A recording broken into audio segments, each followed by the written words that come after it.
Hello friends, दोस्तों जैसा कि मैंने हमेशा आपको बताया है कि हमको अगर अच्छी इंग्लिश बोलनी है या लिखनी है तो हमको कंडीशनल सेंटेंसेस बनाना ज़रूर आना चाहिए। दोस्तों आज फिर हम सीखेंगे कंडीशनल सेंटेंस और आज जो हम सीखेंगे, आज का हमारा जो टॉपिक है वो है conditional sentences the third conditional. आज हम सीखेंगे दोस्तों थर्ड कंडीशनल। ये बहुत ही इंपॉर्टेंट क्लास है, आपको एंड तक पूरे वीडियो को देखना चाहिए जिससे कि आप हर बात को, हर चीज़ को, हर स्ट्रक्चर को अच्छी तरह से समझ सकें। अच्छा दोस्तों, इसके पहले मैं आपको जीरो कंडीशनल, फर्स्ट कंडीशनल और सेकंड कंडीशनल बता चुका हूँ ऑलरेडी।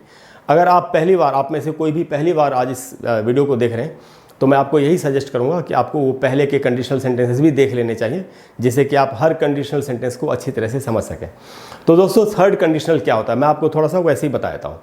थर्ड कंडीशनल होता है कि अगर पास्ट में, भूतकाल में, अच्छा एक बात और कि ये जो कंडीशनल सेंटेंस है ये पास्ट के बारे में बात करता है। इसके पहले हमने जो कंडीशनल सेंटेंसेस सीखे, zero conditional, first conditional and second conditional, उनमें प्रेजेंट और फ्यूचर के बारे में बात हुई थी। लेकिन जो थर्ड कंडीशनल है वो पास्ट के बारे में बात करता है। ये बात एकदम क्लियर रहनी चाहिए। तो दोस्तों पास्ट में अगर कोई एक्शन नहीं हुआ, अगर कोई सिचुएशन नहीं हुई और उसका रिजल्ट अब हम इमेजिन करके किसी को बता रहे हैं तो यही थर्ड कंडीशनल सेंटेंस होता है। जैसे अगर मैंने मेहनत की होती तो मैं एग्ज़ाम में पास कर गया होता, अगर हमने अच्छी तरह मैच खेला होता तो हम मैच को जीत गए होते या हम गेम को जीत गए होते। तो हमने मैच अच्छी तरह से नहीं खेला, पास्ट में वो एक्शन नहीं हुआ और उसका जो परिणाम है कि हम जीत गए होते उसकी हम कल्पना कर रहे हैं। तो पास्ट में जो एक्शन नहीं हुआ उसके परिणाम की जब हम कल्पना करके बोलते हैं, कई बार पछतावे के रूप में भी बोलते हैं कि अरे यार अगर ऐसा हुआ होता तो ऐसा हो जाता, इस प्रकार के सेंटेंसेस होते हैं थर्ड कंडीशनल। अब आप अच्छी तरह से समझ गए।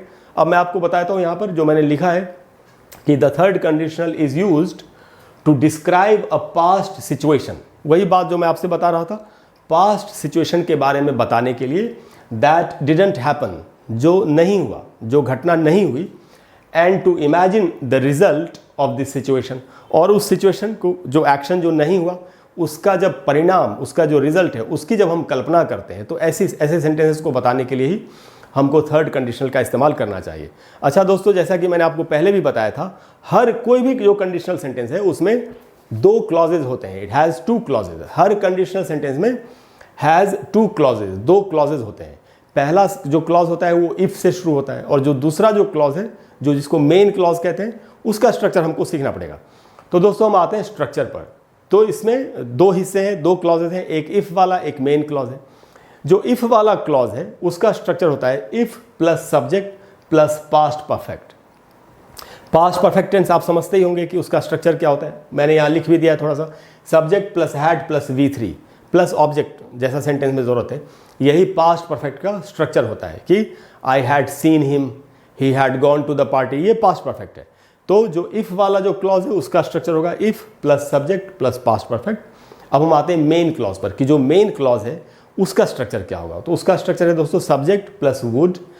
अच्छा, ज़रूरी नहीं है कि हर बार वुड का ही इस्तेमाल करेंगे। अगर सेंटेंस में वैसी रिक्वायरमेंट है तो आप वुड की जगह पर कुड या माइट, इनमें से भी किसी का इस्तेमाल कर सकते हैं। प्लस आपको हैव का इस्तेमाल करना है और उसके बाद पास्ट पार्टिसिपल यानी जो वर्ब का थर्ड फॉर्म होता है उसका आपको यूज़ करना है।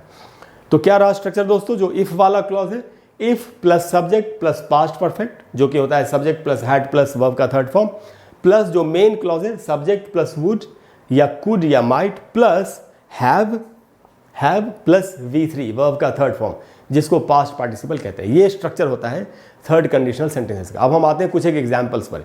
एग्जांपल से सारी बात क्लियर हो जाएगी। तो जैसे पहला एग्जांपल मैंने बनाया, कुछ लोग कह रहे हैं कि if we had played better, अगर हमने बेहतर गेम अपना खेला होता। कुछ लोगों ने कोई मैच खेला शायद या कोई गेम खेला, जो वो जैसा उन्होंने खेला तो मैच वो जीत नहीं पाए, तो वो कह रहे हैं कि अगर हमने बेहतर खेला होता तो we would have won the game, we would have won the game, हम मैच को जीत गए होते।